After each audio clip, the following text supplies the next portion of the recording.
welcome back to our channel. Welcome back to our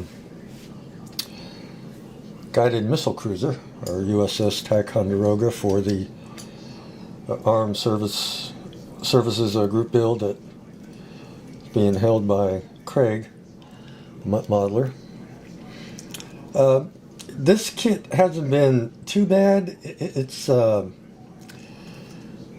the fit hasn't been very good at all. In fact, I have a lot of scrap plastic sitting out here trying to fix and fill all the gaps. 'Cause I really don't want to use filler because we're working at such a small scale. So I'm using all kinds of really small sprue scrap pieces I keep to use to fill in gaps. I think this kit was originally a Japanese kit from a company called RE, or ARI. It's ARII is how it's spelled. I think that's who originally made this kit. And they went out of business, I think. I don't remember when, 70s, 60s, something like that. So I think this is their mold. Because I found this kit, it basically is the same ship kit, just different box art. Because I found the Yorktown kit, I found the, of course, this Ticonderoga, and there's one other kit. They made 3 of these kits, same kit, just different decal sheet and different box art. But it's been, the ship itself hasn't been too bad as far as putting together and fit. We've got the structure on the deck, the main structures. We've got the launch boat there. We've got like a little rowboat over here. You can see a bit of a white sprue there I used to fill in the gap.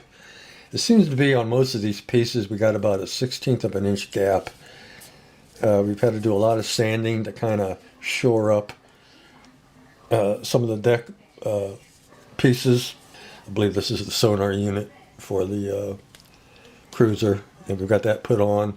We've got the red put on the hull, and I just used Anita's. I thought I had hull red, but I don't. So I thought that, well, this rust red from Anita's will be close enough to hull red. I mean, it's nothing but a red with a bit of brown in it.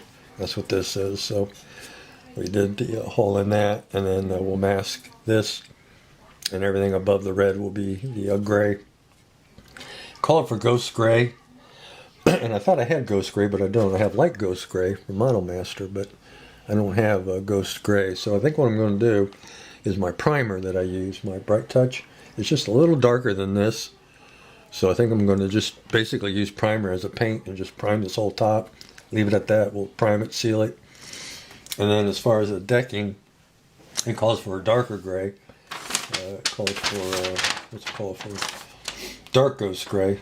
So I think what I'm going to do for that is basically just use washes on the entire thing to change up the tones of the gray. So the basic color will be the primer gray, and then I'll go back with a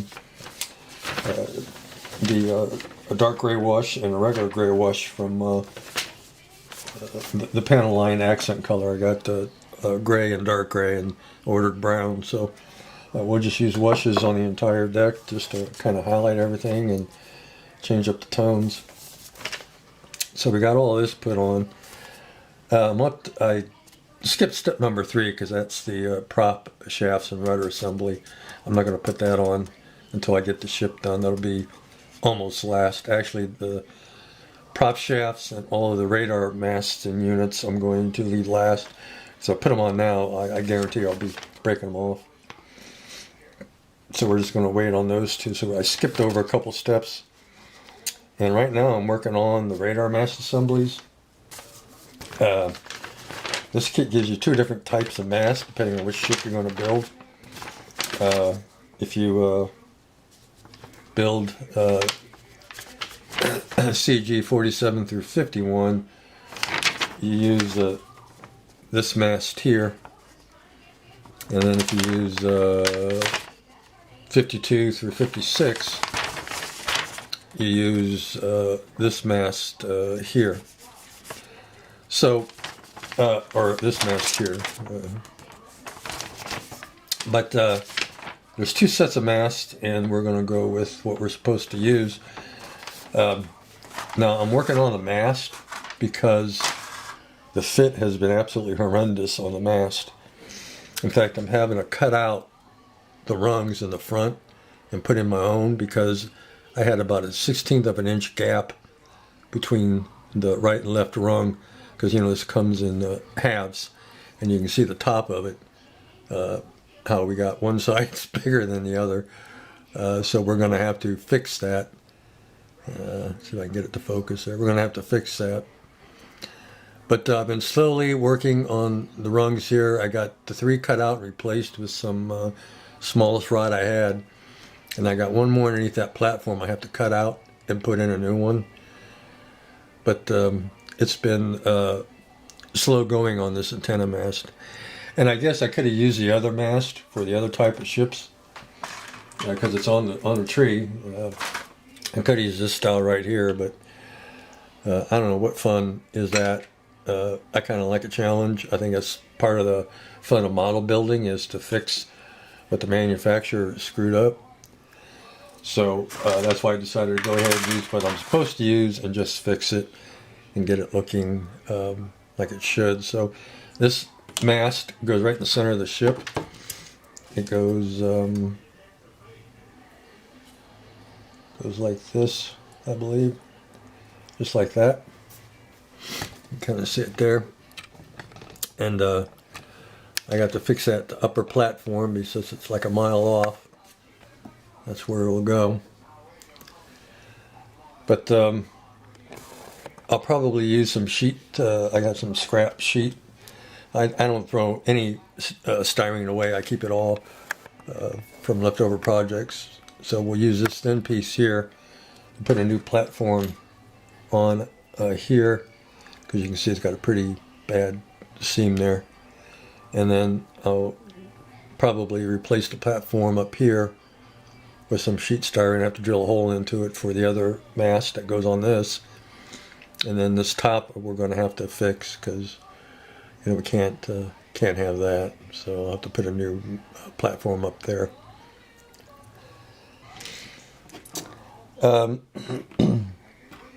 So that's pretty much where we're at on the Ticonderoga. It had raised detail on the deck here for the helicopter, because this is where the hangar is for the helicopter. So being that it had that raised bit, I sanded it flat because they give you a decal. It's pretty much the same thing. So we'll use this decal when time comes, and we won't have to worry about the decal being messed up because of the raised pattern that was on here.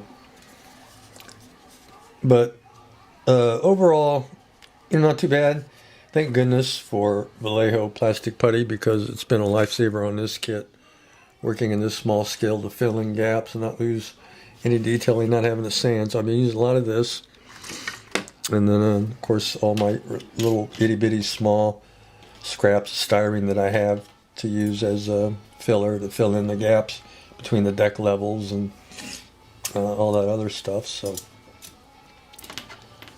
I think, as I said earlier, when it's all said and done, I think it'll be all right. I think it'll be pretty cool. All right, guys, that's all I got. Take care, and we'll see you. I don't know if I have another update on this, or I'll just work on it until we have a final, and then that'll be it. But we'll just wing it, I guess, play it by ear. All right, take care. We'll see you.